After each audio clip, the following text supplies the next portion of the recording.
This is deliverable 6, disseminating on an innovative proposal. My name is Elizabeth Cattleman. This is at Rasmussen College. My professor is Professor Coward. It's November 7th, 2019. This course is number 3561, CBE Section 1. So, discharge delay is the title. The problem. I wish I did not have to wait for a physician to call to get discharge orders for a patient. Often the client has to sit in the unit all day waiting to go home until a physician rounds. Then the client is usually leaving around the change of shift, creating a backlog of discharges and admits, increasing the chance of errors as information missed.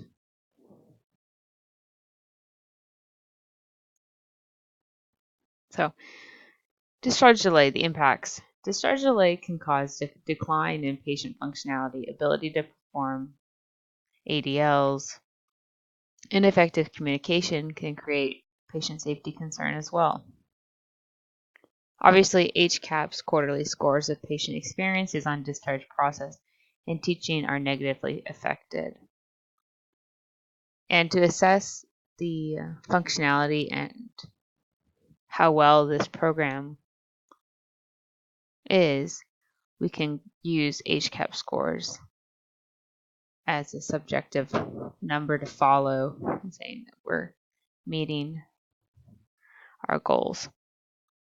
An attitude of blame causing team communication to fail. This is huge. So in a hospital, everyone needs to be a team player. And if the nurses are constantly, oh man, those doctors are wasting their time, they're not focusing on patients, this is huge because this not only affects teamwork among nurses and doctors, but it can even be seen by the patients if they notice that the nurses are walking around upset. So it also goes into the HCAP scores. And lastly, premature discharge can attribute to complications. So just as early can cause complications, late can as well. If you think about the older patient that is at risk for problems, maybe delaying them is not as important as reassessing to make sure that they're ready for discharge. And then, example, if it's a healthy young person who had a arthroscopy of knee, shoulder, athlete perhaps, if we wait too long, them sitting around it's not going to make them feel any better. Research shows that patients recover the best at home, and that's what we need to get them to. So, discharge delay, the solution.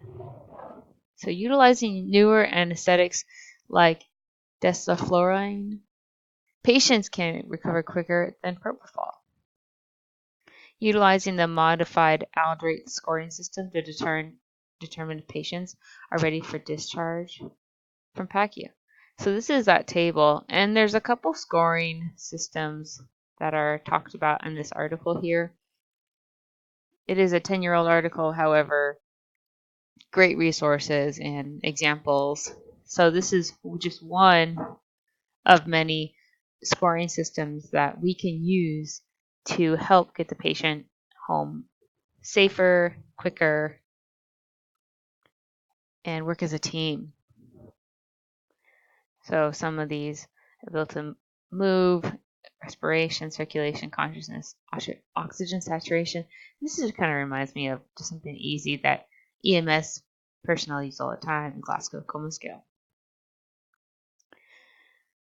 So another huge solution that is required is patients are provided with detailed, specific postoperative directions.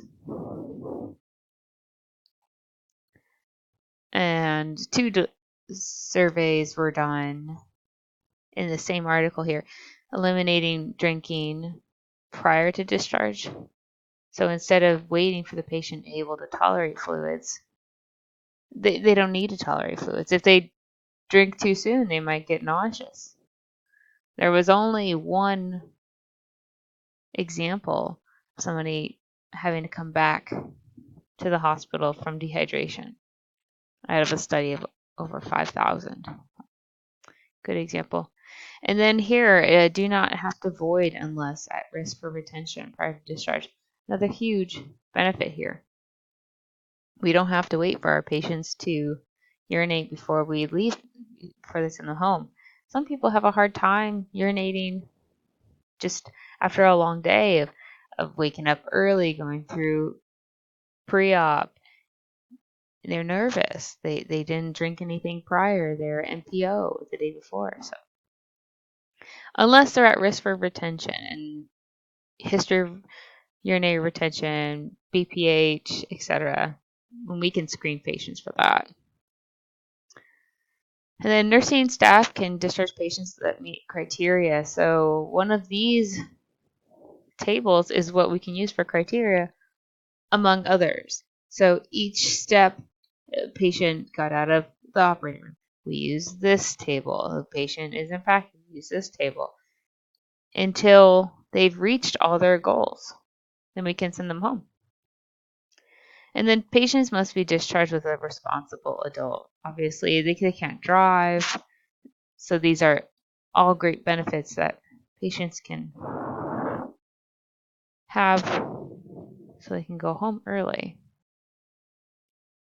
And then lastly, here are my references. I use 3. Thank you for listening to my talk today.